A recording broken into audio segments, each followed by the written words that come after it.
Welcome back. We told you about the situation in Georgia, but that is not the only instance of voter irregularities that we are hearing about. So we'll start in Nevada, for example. The Clark County Commission just threw out an election, a local election, that represents a sixth of the total votes cast in Clark County because there were too many discrepancies to be sure that the results in that specific election locally could be certain. That's 153,000 votes specifically in that election. Take it to Pennsylvania. According to Trump campaign data strategists, 100% of the people in the sample are registered Republicans.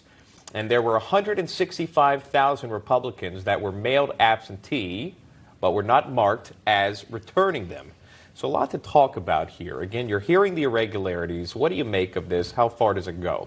Amanda Mackey is an attorney, a Republican strategist, joining us live for us today. Brian Trasher, he's a Trump for President 2020 surrogate and Trump Recount Committee. Good to see both of you here. Thanks so much for coming on. Amanda, I'll start with you. What do you specifically make of these irregularities? I point out a couple of them, but we've heard and seen even more.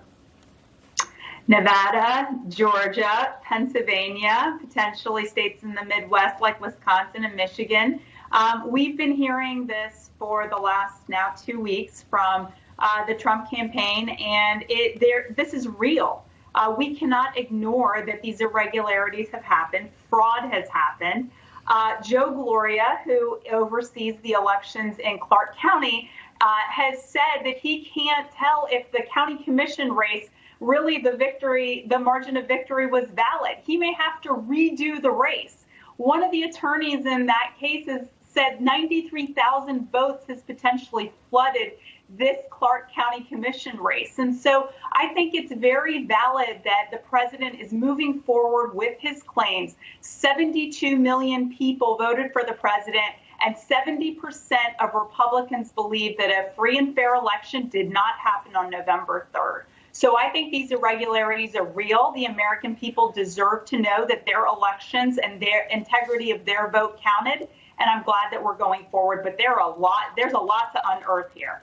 Brian Trasher, I'll bring you to this, take you to Georgia, the Peach State, Floyd County ballots. They found 2,600 votes just recently from reports there.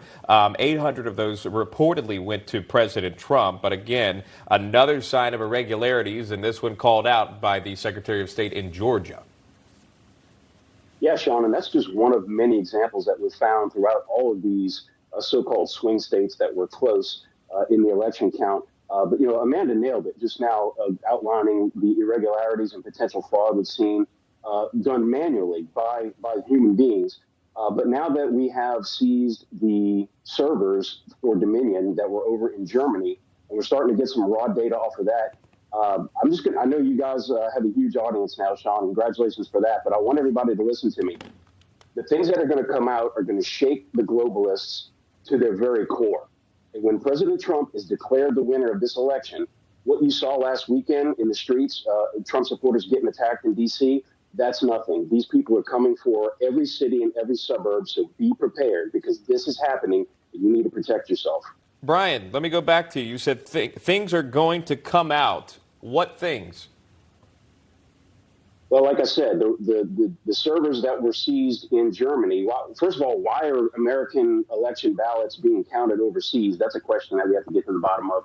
But some of the raw data coming off of this is showing clear examples of how votes were actually switched by an algorithm in the software.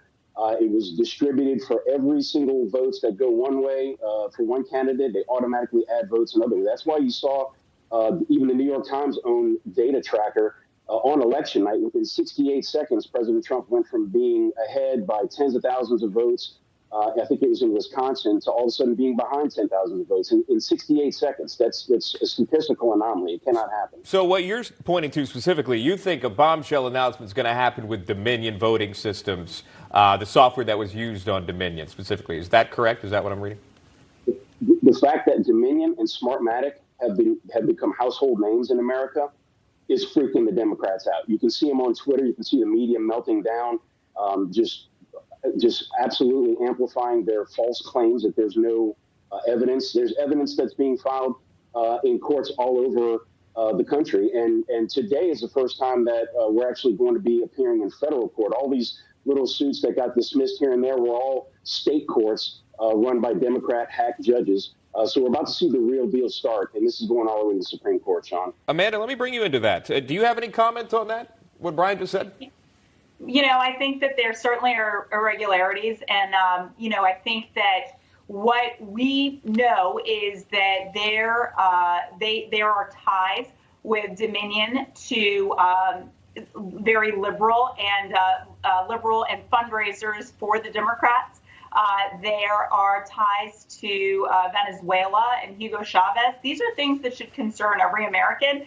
I can't speak to the specifics of what is exactly going to happen with Dominion, but I can say, having done a lot of research on what has happened since Tuesday in these battleground states, we have a lot of work to do, and the Trump campaign is right to bring these suits for the American people, really on behalf of the American people. This is good for democracy, and I've said this all along. Joe Biden should be pushing for this. He should be pushing to make sure that the integrity of every American's vote has counted, and he has not done that. In fact, they've done just the opposite. They've done a victory lap when there are all these allegations, whether it's Dominion, whether it's finding votes, whether it's everything that's happening in Pennsylvania on equal protection grounds and due process.